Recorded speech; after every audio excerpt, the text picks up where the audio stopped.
Okay, first class breakfast on the RMS Titanic. Tasting history with Max Miller.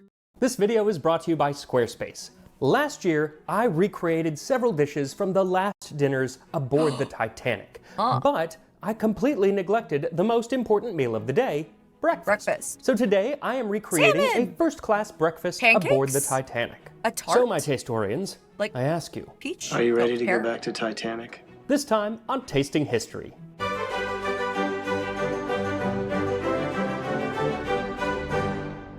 First-class meals aboard the Titanic were opulent and plentiful. Dinner could be up to 11 courses if you considered the post-dessert fruit and cheese a course, which I do, of course. And while breakfast wasn't as regimented or as robust as dinner, there was still a lot of food on offer. The menu presented had dozens of options and you could order whatever you liked. Personally, I've decided on a first-class breakfast of baked apples, smoked salmon, shirred eggs, buckwheat cakes with black currant conserve and Oxford. That looks so good. This is breakfast, my dude. This looks so good. Marmalade and a bit of watercress at the end to aid in digestion. Now, there are no actual recipes from Titanic, but we do know that, especially for the first class, much of the food was based on the recipes of Auguste Escoffier. One of his greatest cookbooks, Le Guide Culinaire, has recipes for most of the dinner and lunch menu, but fewer recipes for breakfast. But he does have one for the baked apples, as well as one that describes how to present the smoked salmon. For that, he says to cut in very thin slices, trim, roll into cornets, and arrange on a dish with a little parsley. Super easy, and his baked apples are pretty simple as well. He just says to core them, leaving a bit of core at the very bottom, and then cut a thin line through the skin around the middle of the apples, then set them in a tray, and fill the center of each with a mixture of butter and castor sugar. Add a little water to the tray, and cook the apples gently in the oven. So take 4 tablespoons of softened butter and beat in a half cup of superfine sugar for the filling. Another contemporary recipe from Fanny Farmer actually says that that is all that you need in the fall. But towards spring, they become somewhat tasteless, and spice is an improvement.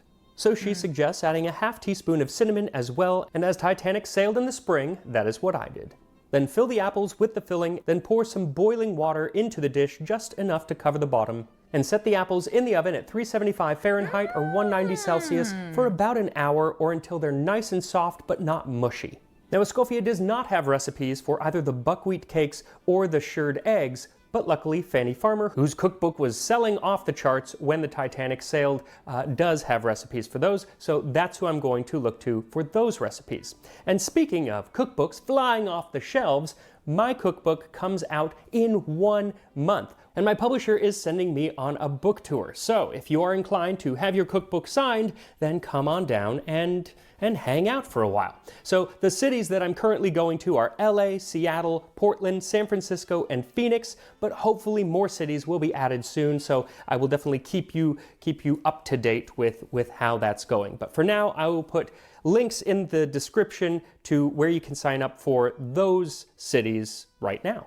Now, Fanny Farmer's buckwheat cakes are very similar to modern pancakes, but yeasted. So instead of using baking powder to give them a rise, they use yeast. So to make these, you'll need 2 cups or 475 milliliters of milk and then scald it. Then pour it over 1/3 cup of breadcrumbs and let it soak for 30 minutes. Then once the mixture has had time to cool, add in a half teaspoon of salt and 2 teaspoons of dried yeast and stir until dissolved. Then add in the buckwheat flour.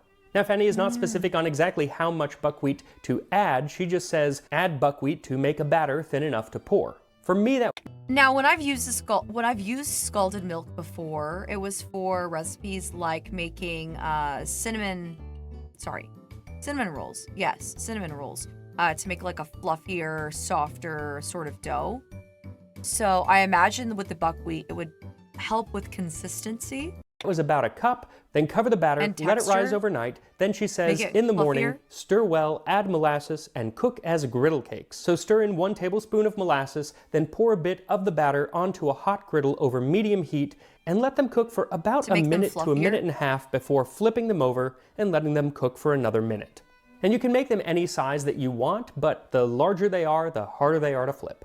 Now, the last thing we have to make is the shirred eggs, but before we do so, I wanted to point out a couple of interesting little things that are on this menu for breakfast from the Titanic. First, there's a typo. The word marmalade is spelled marmalade, and the mistake was not replicated on the second class menu, so I like to imagine that the typo was actually very much on purpose, a passive-aggressive action taken by the steward who had had to spend the days working with the first class, who I assume are rather insufferable on the Titanic, and yeah. I have no evidence to back that up, but that's what I like to imagine. Second interesting thing is the date, April 11th, 1912. And that's different from most of the menus that we have, which are from April 14th, the day that the Titanic hit an iceberg. And once you hit the like button and subscribe to Tasting History, I'm going to let you know why that is. Numerous menus survive from the Titanic, and most of them are from the day of the sinking because people were still carrying them in their jacket pockets when they were taken out of the ocean and saved by the Carpathia. So for third class, we have the entire day because the entire day's meals were laid out on one menu. But for first and second class, different menus were printed for different meals, so most of what we have are from dinner that night, and then we have a few from luncheon that day. But they'd likely left their breakfast menus in their staterooms, which are now at the bottom of the Atlantic. So both the first and second class breakfast menus that survived are actually from Thursday, April 11th. Because that was the day at 11:30 a.m. that Titanic arrived at Queenstown, Ireland, its last stop before heading to New York. There, RMS Titanic, being a Royal Mail ship, took on a lot of mail destined for America. But there were also a few pieces of mail that got off. These were the last postcards and letters that passengers aboard Titanic ever sent to their loved ones, and a few of them included little souvenirs, some of which were the menus from breakfast that they had had that morning. And what's cool is that besides the menus, this is really the only time that we get a glimpse into the passenger experience aboard the Titanic without the taint of the events that would happen a few days later. Like one from 20-year-old Alfred Nourney, who had actually purchased a second-class ticket, but he complained about his cabin, and as people complaining often get, he got upgraded up to first class. So he was able to send a giddy postcard to his mother from Queenstown. "Dear Mother, I am so happy being first class. I already know some nice people. A Diamond King, Mr. Astor, one of the wealthiest Americans, is on board. 1,000 kisses, Alfred." A less giddy letter was sent to a friend by eminent American painter, writer, and curmudgeon Francis Millet. "Queer lot of people on this ship. There are a number of obnoxious, ostentatious American women. The scourge of any place they infest, and worse on shipboard than anywhere. Many of them carry tiny dogs and lead husbands around like pet lambs."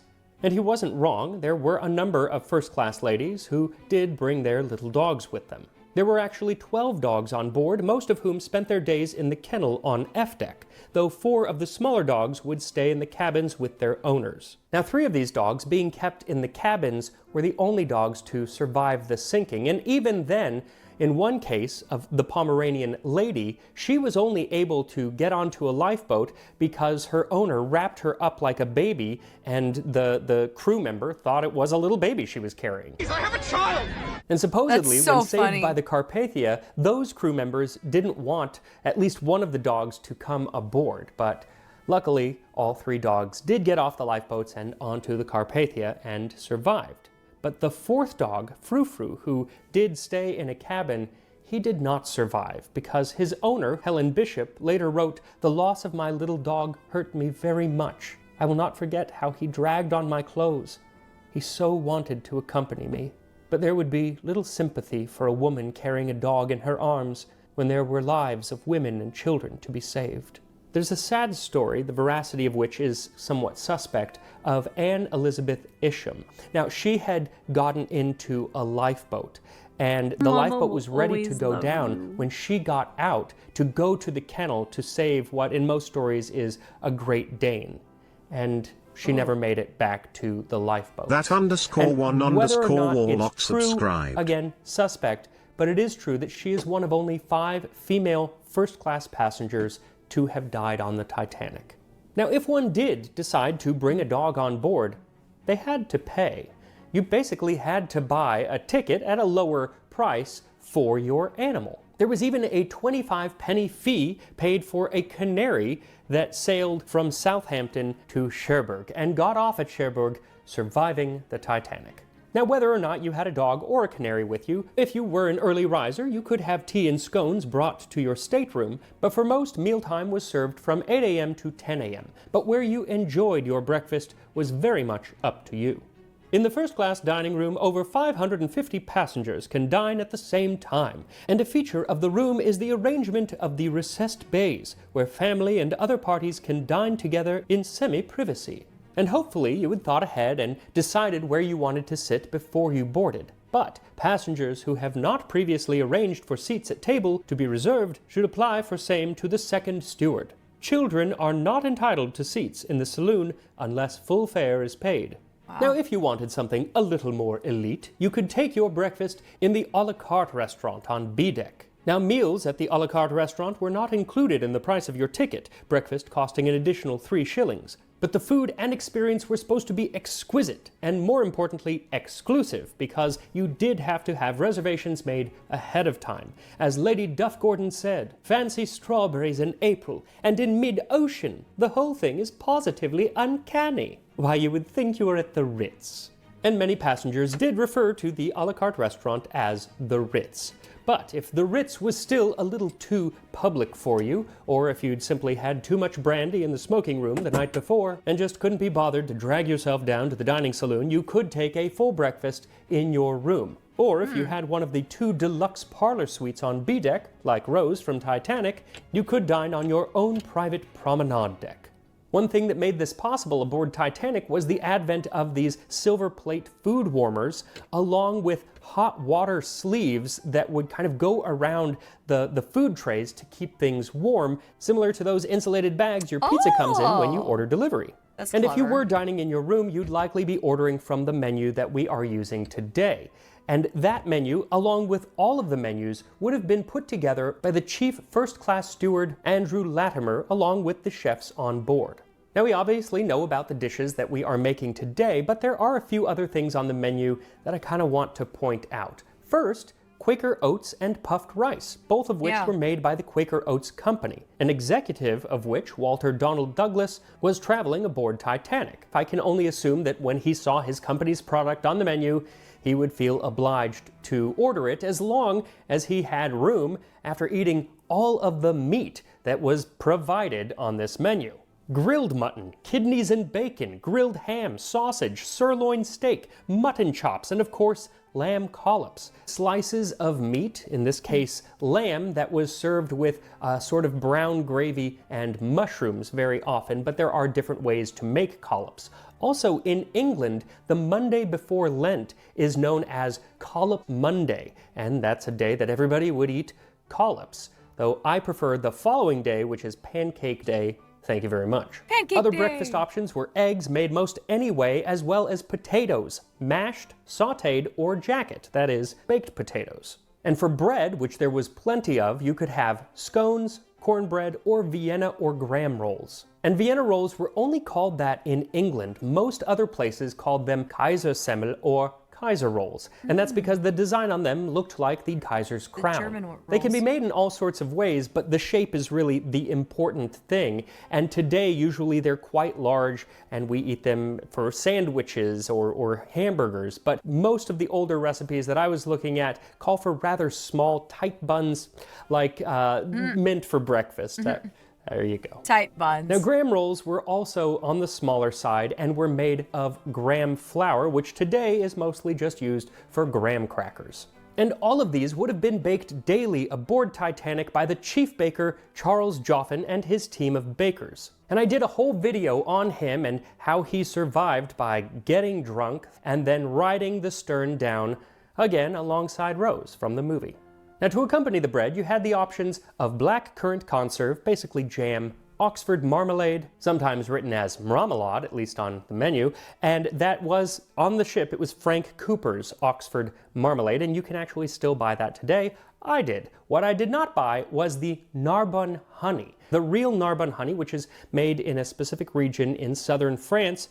It's a white honey and it's supposed to be wonderful, but it's really, really expensive. I found it for like $70 for a little jar like that, so One day I'll get it, but not today. We interrupt this program to bring you Gamersupps! Do you get dehydrated a lot, need a drink that won't break the bank? Then you should get Gamersupps! It's caffeine-free and caffeinated!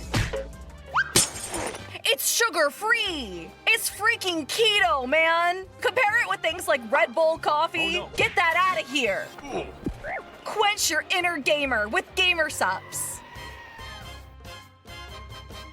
And while $70 for a jar of honey is a little out of my budget range right now, it'd be nothing if you were, say, worth $1 billion, like the only Spanish couple in first class, Victor Wow. Peñasco and Maria Josefa Peñasco, Pepita to her family.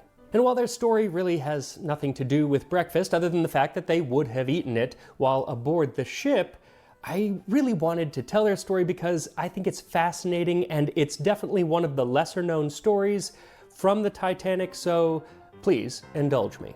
The couple were married in December of 1910, and this was followed by a year-long honeymoon traveling around the capitals of Europe while they waited for their mansion in Madrid to be readied for them. Now, they did stay in Europe the entire time because Victor's mother, who lived in Madrid, who was footing the bill for most of the trip, told them that they could not get on a ship to cross the ocean as it was bad luck to do so on a honeymoon. But when the couple found themselves in Paris in early 1912, advertisements for Titanic were plastered all over the city. And the allure of riding on the ship of dreams, the unsinkable Titanic to New York City was just too much, and so they did book passage. But how to tell Mama? Well, they didn't. See, Maria Josefa's maid would go along with them, but Victor's butler was to stay in Paris along with a stack of pre-written postcards from Paris telling about all of the wonderful romantic adventures that they were having. Then the butler could send these periodically to Victor's mother to keep her in the dark. So with their plan in motion, they boarded Titanic at Cherbourg. Now, the couple, who spoke little to no English, were nonetheless a hit. A fellow first-class passenger wrote, "The little Spanish bride and her husband were just like little canaries. They were so loving and were having such a happy honeymoon that everyone on the Titanic became interested in them." Well, after enjoying a lavish dinner in the first-class dining saloon on the night of April 14th, the couple went back to their room to ready for bed, while Fermina, their maid, was in her cabin mending a corset. And while she was doing her needlework, she felt a slight vibration, and then the engine stopped. And so she decided to go to her employer's cabin and see if they had felt anything. People were starting to stir out in the corridor, and even though the staff told them that there was nothing to worry about, Victor, who was still dressed, decided to go up onto the boat deck just to check it out.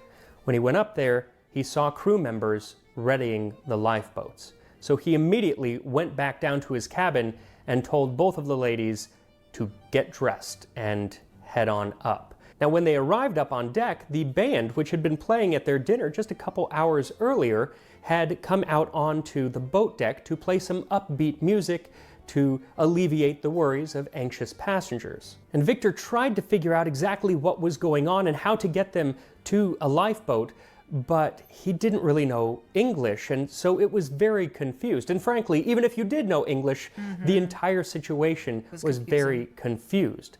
Luckily, the nearby Countess of Roths, who knew some French, was able to lead them through the crowd to Lifeboat 8.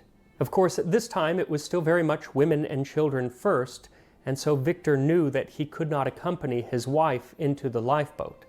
So he embraced her and then, in Spanish, said, "Pepita, may you be very happy." Then he put his wife and her maid into the lifeboat with the Countess and stepped back onto the deck. And then he watched as lifeboat number 8, which was less than half full, lowered into the sea. The Countess of Roths, who took control of the tiller in the lifeboat, later wrote, "Then Señora de Torre Peñasco began to scream for her husband. It was too horrible. I left the tiller to my cousin and slipped down beside her to be of what comfort I could. Poor woman. Her sobs tore our hearts, and her moans were unspeakable in their sadness. When the awful end came, I tried my best to keep the Spanish woman from hearing the agonizing sound of distress. They seemed to continue forever, although it could not have been more than 10 minutes until the silence of a lonely sea dropped down. The indescribable loneliness, the ghastliness of our feelings can never be told. But it was actually after the sinking that two more tragic events took place. First, the butler did not know of his employer's fate, and so continued to send postcards that had these fictitious stories of their wonderful life and honeymoon and romantic adventures in Paris. And he would send these to his mother. And even weeks after his mother found out that her son was dead, postcards kept coming in the mail. No. The second tragedy was that, according to Spanish law at the time, without a body, Victor could not be declared dead for 20 years. What? That would put his wife in her 40s before she could get any inheritance of hers or his, or until she could remarry. So Victor's family did what I think any of us would have done, and bribed someone who was part of the effort to get the bodies out of the Atlantic. It was all happening in Canada, and they basically found a body that hadn't been identified and paid someone to let the maid go and identify that body as Victor. This allowed Maria Josefa to remarry a few years later, and her maid actually stayed with her throughout the rest of their lives pretty much, and they both lived long and happy lives. And I just love these little stories from that event. And that's why I keep returning to Titanic. All through my life, I keep returning to Titanic, but that's why I'm returning to it here on the show, just for one episode right now. But if you're not sick of Titanic, then maybe I'll do it once or twice a year. A lot of food, a lot of stories from Titanic to cover. Or if there are any other topics that you want me to cover, any events that you want me to talk about, I will gladly add those to the list. But for now, it's time to make some shirred eggs.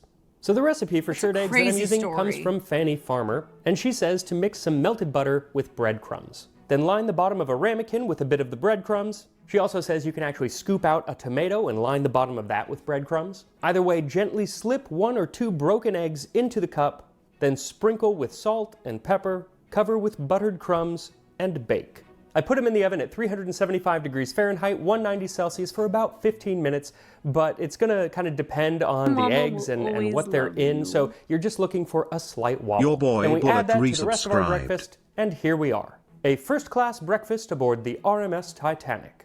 So I'm just gonna kind of go in order of the menu, so I'm gonna start with the baked apple. Let's try it. Everything looks good. I mean, oh my God, that's good. What is not to like? It is apple and sugar and butter and cinnamon. It's basically, it tastes like an apple pie without any crust. And now I just wish I had made like a dozen of these. That's wonderful, and I could eat that for breakfast every day. And for these smoked salmon cornets, I love smoked salmon. What's not to like? It's delicious, nice and cold. I like it when it's very cold. Yeah, fantastic. Now, unfortunately, the next thing I should eat is the shirred eggs, but I tried them right as they came out of the oven because she says to eat them right when they come out, so I figured I would try them.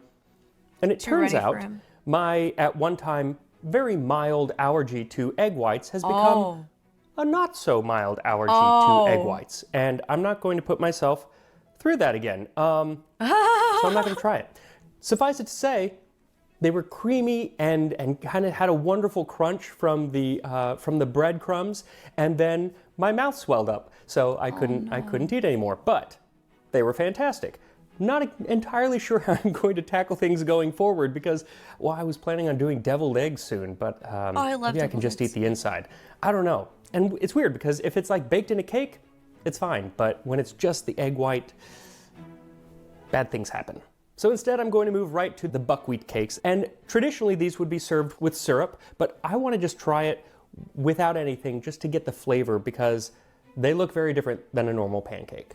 I grew up eating these for breakfast, so my mom would make them.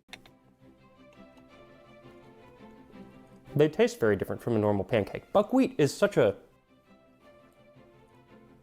healthy flavor.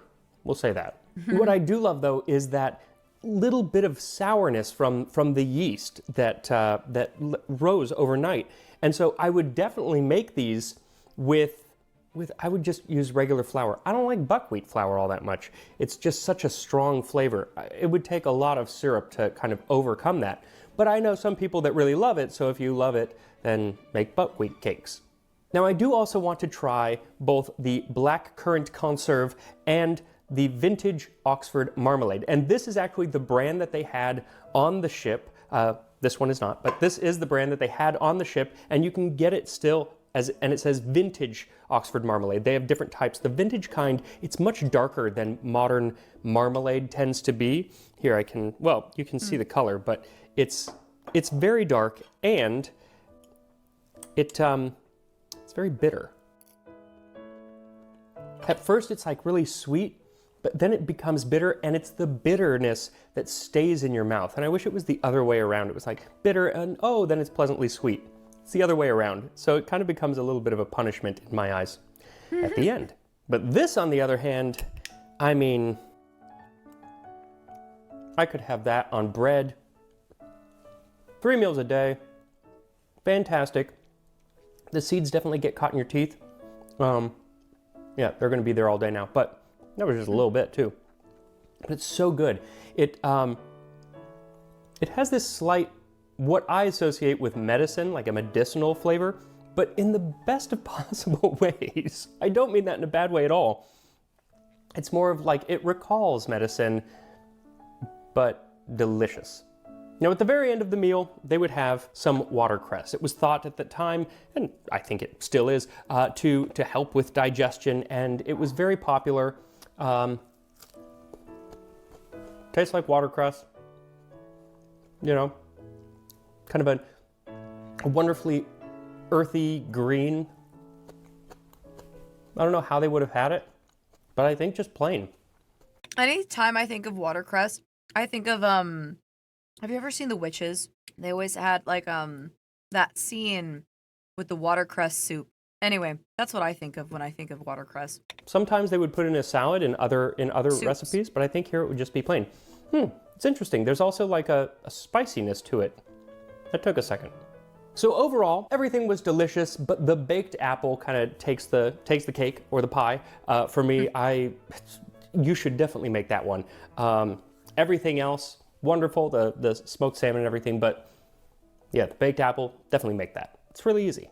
And I am hoping that that recipe, along with many others from the show, will very soon be up on my new website, which isn't up yet, but will be very soon.